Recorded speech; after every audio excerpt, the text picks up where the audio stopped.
कलयुग केवल नाम आधारा, सुमर सुमर नर उतरे पारा। श्री तुलसीदास जी ने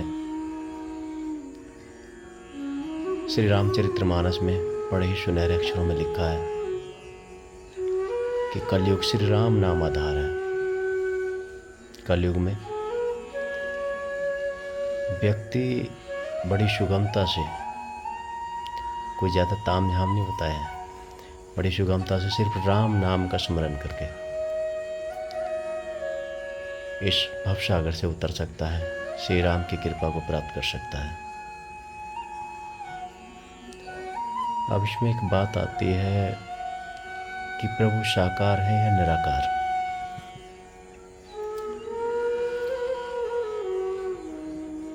जैसे बताया गया कि प्रभु, और हम जानते भी और मानते हैं कि प्रभु हर जगह विराजमान है, कण कण में विराजमान है, हर चीज़ में विराजमान है, हर स्थान पर विराजमान है।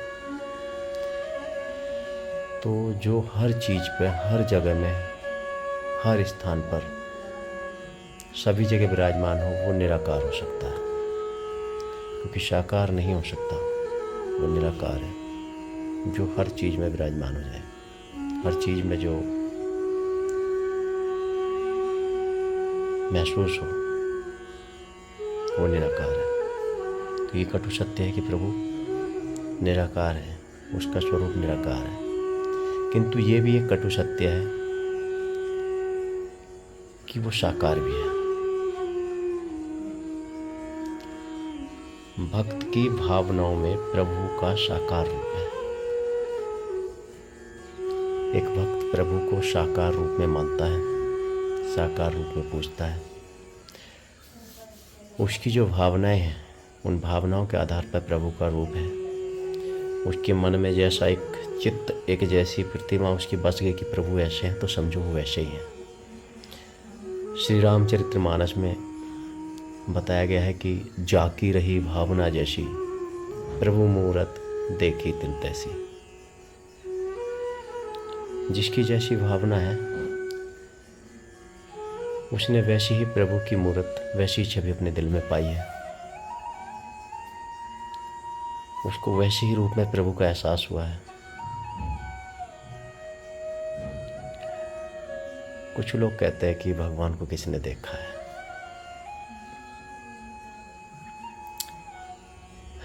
हाँ, भगवान को इन खुली आंखों से किसी ने नहीं देख पाया, इन नेत्रों से नहीं देखा है, क्योंकि ये भौतिक वस्तुओं को देखने वाले नेत्र हैं।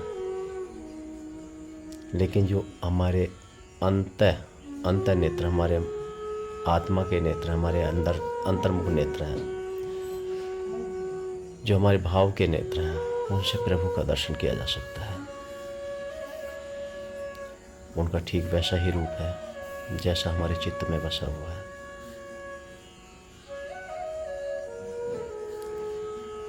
और प्रभु का जो नाम है वो भवसागर से उतारने वाला है। एक प्रसंग भजन के माध्यम से भी आप सभी ने सुना है, हमने भी सुना है कि प्रभु श्री राम बड़े थे या उनका नाम बड़ा था। या आज भी हैं, प्रभु श्री राम बड़े हैं या उनका नाम बड़ा है।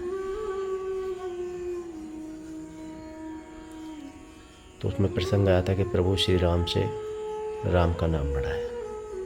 और उस प्रसंग में कि यही बताया गया है कि जब नल और नील समुद्र पर पुल बांधने का कार्य करवा रहे थे, जब माता जानकी को लाने के लिए लंका पर श्री राम जी ने सेना सहित चढ़ाई की थी, अपनी बानरों की सेना के सहित, तो नल और नील को ये वरदान प्राप्त था कि वो जिस पत्थर को भी छू लेते थे वो हल्का हो जाता था। उन्होंने श्री राम का नाम पत्थरों पर लिख करके पत्थर पानी में छोड़ने शुरू किए और पुल बनता चला गया। सभी ने उसमें सहयोग किया और ये सब होता हुआ देख रहे थे प्रभु श्री राम जी भी।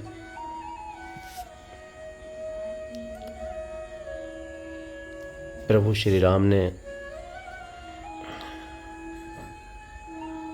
जब ये सब होते देखा तो उन्होंने सोचा क्यों ना मैं भी इसमें थोड़ा सहयोग करूं, और उन्होंने भी एक पत्थर पर अपना नाम लिखा और वो पत्थर पानी में छोड़ दिया। पत्थर पानी में छोड़ने पर वो पत्थर डूब गया। प्रभु श्री राम के हाथ से छूटे पत्थर जब पानी में डूब गया तो प्रभु श्री राम श्री हनुमान जी महाराज से पूछने लगे कि ये सब क्यों हुआ। हालांकि श्री राम जी सब जानते थे, लेकिन मायापति हैं, सब जानते हैं। लेकिन हनुमान जी महाराज से उन्होंने पूछा कि ऐसा क्या हुआ, तो हनुमान जी महाराज ने बताया कि प्रभु, जिन पत्थरों पर आपका नाम लेकर हम आपके नाम के सहारे उन्हें छोड़ रहे हैं, वो सब तर जा रहे हैं, सब पानी में भप तर रहे हैं, सब तिर रहे हैं, कोई नहीं डूब रहा। लेकिन जिसे आपने छोड़ दिया उसे कौन उबार सकता है। जिसे आपने अपने हाथ से उसके जिसका छोड़ दिया हो, जिसे अपने हाथ में लेकर जिसको छोड़ दिया हो, जिसके ऊपर से आपने अपना हाथ हटा लिया हो, वो कैसे तैर सकता है या कैसे कहीं उबर सकता है। तो इन सभी से हमें भी इस चीज़ का ज़रूर एहसास होता है कि प्रभु की महिमा परम्पार है। उनका नाम इस कलिकाल में हमें भविष्य तरने के लिए अति आवश्यक है। रही बात साकार निराकार की भी, तो इसमें अगर हम एक एग्जाम्पल तौर पे देखें कि कोई व्यक्ति जिसको हमने पहले से हम जिसको जानते हों, किसी का हमने चेहरा देखा, उसके नाम से भी हम परिचित हों, और हम कहीं उस व्यक्ति की अनुपस्थिति में बैठे हुए उस व्यक्ति के बारे में जैसे ही कोई बात आती है, कोई जिक्र आता है, उस व्यक्ति का नाम आता, तो उसका एक चेहरा हमारे मस्तिष्क में उभर आता है। उसका जो फेस है हमारे मस्तिष्क में आ जाता है कि हाँ, वो नाम से ही, क्योंकि उसको हमने देख रखा है, उसका आकार हमने देखा है। लेकिन एक व्यक्ति जिसका हमने चेहरा ही नहीं देखा और उसका हम नाम सुनते हैं ना, तो सिर्फ नाम सुनेंगे कि होगा कोई है नाम, एक आइडिया कर सकते हैं हाँ ये नाम है। कोई कहे मेरा भाई, कोई कहे मेरा ताऊ, हमने उनको देखा नहीं तो एक अंदाज़ा लगा सकते हैं हाँ होंगे। लेकिन अगर हमने देखा तुरंत उनका चेहरा हमारे दिमाग में आ जाता है। तो एक निराकार के लिए आपसे कह दिया जाए जैसे कि एक निराकार है ईश्वर, तो उसको पाना एक निराकार की उपासना में मैं समझता हूँ थोड़ी कठिनाइयाँ होती हैं। हम तो अपनी बताते हैं कि कठिनाइयाँ हैं थोड़ा निराकार को पूजने में, क्योंकि जिसका आकार नहीं उसको किस रूप में हम आधार मान के पूजें। लेकिन एक साकार जो हमने प्रतिमा बड़ी मन भावन जो हमारे मन को भा जाए, उसको हम मन में रख कर यदि हम उसका नाम लेते हैं तो हमें महसूस होता है कि हमारे आसपास है, हमारा मन लगता है उसके ध्यान में। अगर निराकार है तो अगर हम किसी दीवार की तरफ मुँह करके बैठ जाएं, आगे कोई प्रतिमा न लगाएं, कोई दीप न जलाएं और सिर्फ पूजा करने बैठ जाएं, तो वहाँ हमारा मन नहीं लगेगा, वहाँ हमसे पूजा नहीं होगी इस तरह से। लेकिन वहीं अगर हम एक तस्वीर बाबा की या श्री राम जी की, जिनकी भी आप मानते हो, और उनको लगाते हैं और एक दीप वगैरह जला लेते हैं, तो वहाँ हमारा मन टिक जाता है, भाव हमारे जागृत हो जाते हैं वहीं पर, और हमें एहसास होता है कि हम पूजा में बैठे हो, उनका ध्यान लगता है। तो हम साकार को बहुत जल्दी पूज लेते हैं, क्योंकि निराकार को जान पाना बड़ा मुश्किल है। क्यों, हम अगर किसी अनजान व्यक्ति का जिसका नाम लिया और हमने चेहरा ना देखा हो, तो उससे हम कहा जाए कि इस नाम का व्यक्ति जब ढूंढ लो, तो सिर्फ हम उसको भीड़ में से अगर लाएंगे तो बड़ी मुश्किल से काफ़ी टाइम लग जाएगा उसके नाम से उसे निकालने में।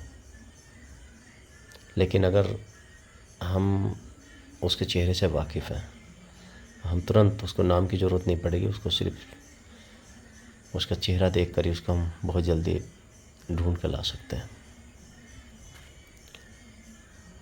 तो जैसी सोच है मानव की, और हमारी सोच तो यही है कि हैं कुछ लोग निराकार को पूजने वाले भी हैं, लेकिन साकार ब्रह्म, साकार को मानना, साकार को पूजना निराकार की अपेक्षा सरल है।